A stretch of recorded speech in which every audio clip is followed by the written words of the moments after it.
की हवा में प्रदूषण बढ़ने का, दिल्ली के पानी में प्रदूषण बढ़ने का असली कारण है भारतीय जनता पार्टी की गंदी राजनीति।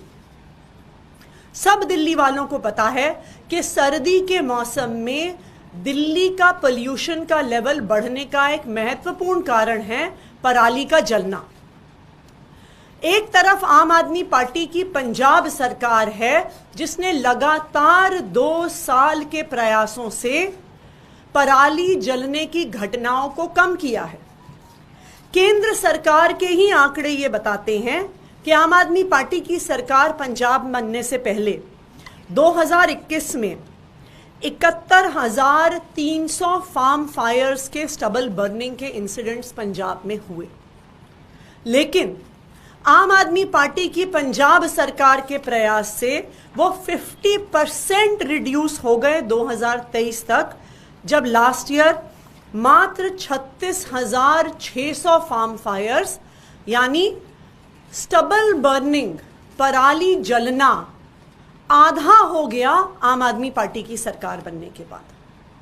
आप इस साल के भी आंकड़े उठा के देखिए, हर रोज केंद्र सरकार का institute of agricultural research IARI Pusa stubble burning के आंकड़े जारी करता है।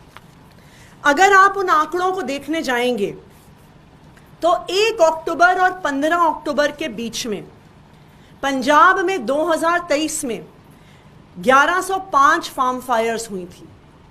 वो इस साल घट के सिर्फ 811 रह गई हैं, यानी 27% रिडक्शन। दूसरी तरफ अगर आप हरियाणा और यूपी, जहां पे भारतीय जनता पार्टी की सरकारें हैं, उनके आंकड़े देखने जाएंगे तो दिखता है हरियाणा में जहां पे पिछले साल 1 और 15 अक्टूबर के बीच में 341 फार्म फायर्स हुई थी, वो 23% बढ़कर 417 पहुंच गई हैं। यूपी में जहां पे पिछले साल 244 फार्म फायर्स हुई थी, वो 70% बढ़ के 417 पर पहुंच गई हैं।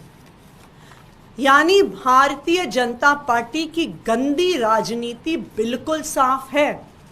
अगर आम आदमी पार्टी की पंजाब सरकार पराली जलना रोक सकती है, कम कर सकती है, तो हरियाणा की सरकार क्यों नहीं कर सकती? उत्तर प्रदेश की भाजपा सरकार क्यों नहीं कर सकती? क्योंकि वो दिल्ली वालों के साथ गंदी राजनीति कर रहे हैं।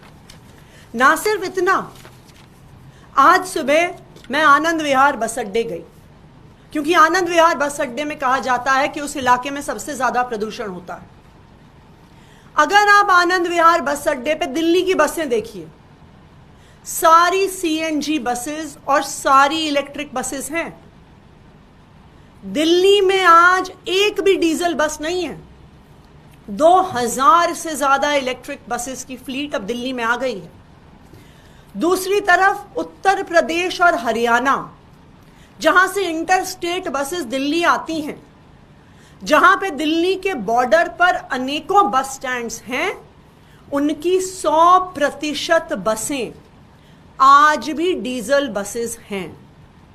आनंद विहार के इलाके में प्रदूषण बढ़ने का एक महत्वपूर्ण कारण है सड़क पार करके जो कौशाम्बी बस स्टेशन है, जहां पे यूपी की हजारों डीजल बसेस आती हैं। जिस तरह आम आदमी पार्टी की सरकार ने अरविंद केजरीवाल जी के नेतृत्व में दिल्ली में इलेक्ट्रिक बसेस की एक फ्लीट खड़ी कर दी, जहां आज दिल्ली में CNG बसेस की लाइन लगी हुई है, हरियाणा की सरकार क्यों नहीं कर सकती थी? यूपी की सरकार क्यों नहीं कर सकती थी? क्योंकि वो दिल्ली वालों के साथ गंदी राजनीति करना चाहते हैं। तीसरी बात, ईंट के भट्टे।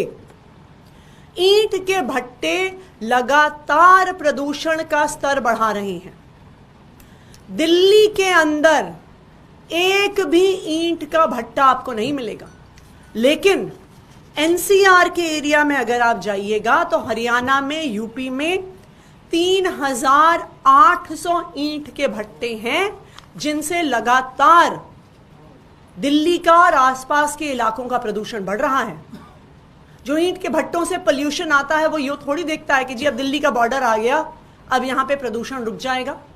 लेकिन भारतीय जनता पार्टी की हरियाणा सरकार ने, यूपी सरकार ने कोई कदम नहीं उठाए इन ईंट के भट्टों का प्रदूषण रोकने के लिए। चौथा, थर्मल पावर प्लांट्स।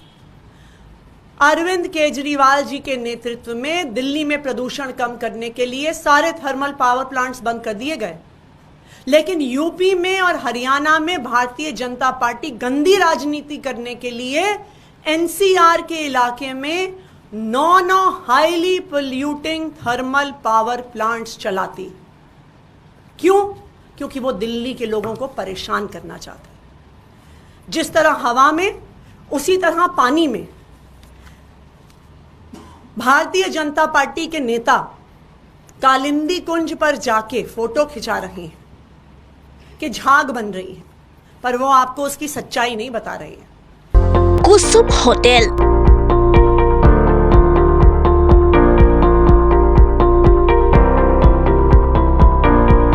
30 বছৰ অবিৰত সেৱা।